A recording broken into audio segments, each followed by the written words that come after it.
Salut à tous, les loups et les louves. Aujourd'hui, on plonge en eau profonde pour le deuxième épisode de la série Le loup du système. Préparez-vous, car ce que je vais vous révéler pourrait bien changer votre façon de voir le monde. Vous pensez être libre? Et si je vous disais que votre liberté a été subtilement redéfinie, redessinée, puis revendue? Accrochez-vous, car nous allons explorer comment le système fabrique ce que j'appelle les esclaves modernes. Aujourd'hui, le système n'a plus besoin de chaînes physiques ni de prisons à barreaux. Il a créé un monde tellement ingénieux que les gens se battent eux-mêmes pour leur propre servitude. Un monde où l'on confond allègrement confort et liberté, et où l'on appelle choix ce qui n'est en réalité qu'une illusion savamment orchestrée. Ça pique, n'est-ce pas? Mais la vérité est souvent un réveil brutal. Regardez autour de vous. Des millions de personnes pressées, stressées, hyper connectées, mais étrangement vides.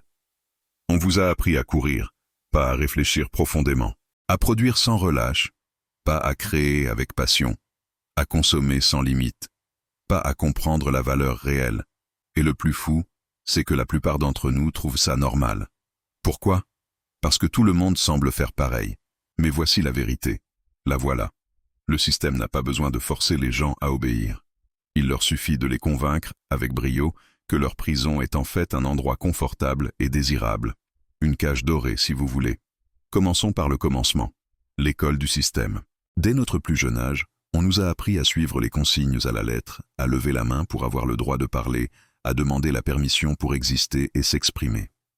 On nous a félicités pour notre conformité, pour notre capacité à rentrer dans le moule, et souvent punis pour notre différence, notre originalité. Vous pensiez qu'on vous enseignait à penser par vous-même, n'est-ce pas? Mais la réalité est qu'on vous a surtout appris à obéir. Pendant qu'on vous gavait d'équations complexes et de poèmes épiques, on vous a subtilement caché les règles du véritable jeu, le jeu de l'argent, du pouvoir et de l'influence. Pourquoi ce secret? Parce que si vous aviez connu ces règles trop tôt, si vous aviez compris comment le monde fonctionne vraiment, vous seriez devenu incontrôlable. Et ça, le système ne peut pas se le permettre. Puis vient le travail, l'illusion du mérite. On nous a martelé que le travail libérait.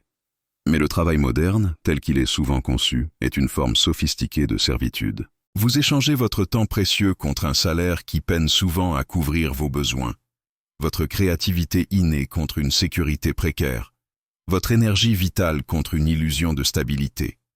Vous travaillez corps et âme pour une entreprise qui, parfois, vous appelle famille, mais qui vous remplacera sans sourciller le jour où vous coûterez trop cher ou ne serez plus assez productif. Et pourtant, la plupart d'entre nous continuent. Pourquoi? Parce qu'on nous a conditionnés à croire que la réussite, c'est de gravir l'échelle d'un autre, une échelle souvent construite par et pour le système. Pendant que vous cherchez désespérément une promotion, le 1% le plus riche construit sa propre tour, bien plus haute et bien plus solide. Ah, la dette. C'est le chef-d'œuvre du système, la chaîne invisible la plus efficace jamais inventée. Autrefois, on fouettait les esclaves pour les faire travailler. Aujourd'hui, vous travaillez volontairement, avec acharnement, simplement pour rembourser vos dettes.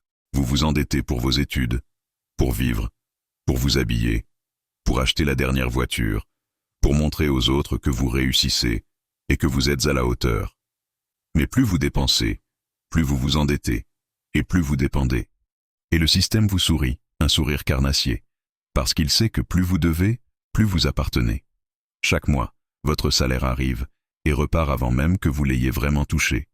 C'est une boucle parfaite, un hamster dans une roue dorée, croyant courir vers la liberté alors qu'il ne fait que s'épuiser. Mais comment garder les gens calmes? Comment éviter qu'ils ne se révoltent, qu'ils ne se posent les bonnes questions? Simple, en les distrayant. Les Romains avaient les jeux du cirque pour divertir les masses. Nous avons TikTok, Netflix, les soldes du Black Friday et une infinité d'écrans qui clignotent. Chaque notification, chaque like est une microdose de dopamine savamment dosée pour vous endormir, pour vous empêcher de voir ce qui se passe vraiment. Vous croyez choisir ce que vous regardez, mais la triste vérité, c'est que c'est ce que vous regardez qui finit par vous choisir, par programmer vos pensées et vos désirs. Pendant que vous passez des heures à scroller, d'autres programment minutieusement votre avenir. Pendant que vous riez devant une série, d'autres décident du prix de votre énergie, de votre logement, de votre futur. La distraction est l'arme ultime. Et puis, il y a la course à l'illusion, le statut social. Aujourd'hui, le système ne vous dit plus « sois obéissant ». Il vous dit « sois visible, montre-toi, montre, publie, prouve ta valeur à travers tes possessions et tes expériences sur les réseaux sociaux ». Les gens ne cherchent plus la liberté intérieure, ils cherchent la validation extérieure. Tu ne travailles plus pour vivre une vie riche de sens, tu vis pour prouver que tu travailles dur et que tu mérites ce que tu as. Tu ne veux plus être riche au sens propre, tu veux avoir l'air riche, l'air successful, l'air parfait. Et pendant que tu construis minutieusement ton image, tu oublies, petit à petit, ton essence profonde, qui tu es vraiment. Le véritable jeu du système, ce n'est pas une conspiration obscure avec un grand méchant assis dans un bunker secret. C'est une machine complexe qui fonctionne parfaitement, grâce à l'adhésion collective. Il récompense ceux qui jouent le jeu selon ses règles. Et il punit, souvent de manière subtile, ceux qui essaient d'en sortir sans en comprendre les mécanismes. Les riches, les vraiment riches, ne détestent pas le système. Au contraire, ils l'ont compris dans ses moindres rouages. Ils l'utilisent à leur avantage. Pendant que vous regardez leurs vidéos en rêvant de liberté et de succès, eux monétisent votre attention, votre temps, votre énergie. Le système t'a fait croire que réussir, c'est posséder des choses, accumuler des biens. Mais la vraie réussite, celle qui compte, c'est de posséder ton temps. C'est ça, la vraie richesse. Alors, comment sortir de ce système? Vous ne pouvez pas vous libérer en criant simplement à l'injustice. Non, la véritable liberté s'acquiert en devenant indispensable, en créant votre propre valeur. Apprenez, formez-vous sans cesse. Inventez, créez quelque chose de nouveau. Détiens des connaissances, des compétences uniques. Possédez ce que les autres utilisent, ce qui a de la valeur. Transformez votre savoir en valeur concrète et votre valeur en liberté financière et personnelle. Débranchez-vous un moment de la matrice digitale. Lisez des livres qui nourrissent votre esprit. Méditez, connectez-vous à votre monde intérieur. Écrivez, exprimez votre pensée.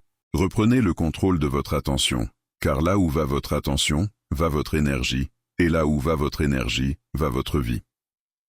L'esprit du loup, ce n'est pas celui d'un rebelle sans cause, qui brise tout sur son passage. C'est l'esprit d'un stratège. Le loup ne fuit pas la matrice, il l'observe avec acuité. Il la comprend, il en décode les règles. Et il l'utilise, non pas pour la dominer, mais pour s'en libérer. Il sait que la liberté n'est pas un endroit lointain à atteindre, mais un état d'esprit à cultiver chaque jour. Chaque fois que vous faites un choix conscient, chaque fois que vous refusez la distraction facile, chaque fois que vous construisez quelque chose au lieu de simplement consommer, vous gagnez une bataille invisible. Et petit à petit, choix après choix, vous redevenez ce que vous auriez toujours dû être, un être libre. Vous redevenez ce que vous auriez toujours dû être, un être libre, maître de son destin. N'oubliez jamais cette vérité. Le système contrôle ceux qui dorment. Le loup, lui, ne dort jamais. Merci d'avoir écouté cette analyse percutante. Si ce message a résonné en vous, n'hésitez pas à laisser un pouce bleu, à partager cette vidéo avec quelqu'un qui doit l'entendre, et surtout, abonnez-vous à la chaîne pour ne manquer aucun de nos prochains épisodes. Votre soutien me permet de continuer ce travail et de vous apporter toujours plus de contenu qui pousse à la réflexion. On se retrouve très vite pour le prochain épisode. Restez éveillés, restez des loups.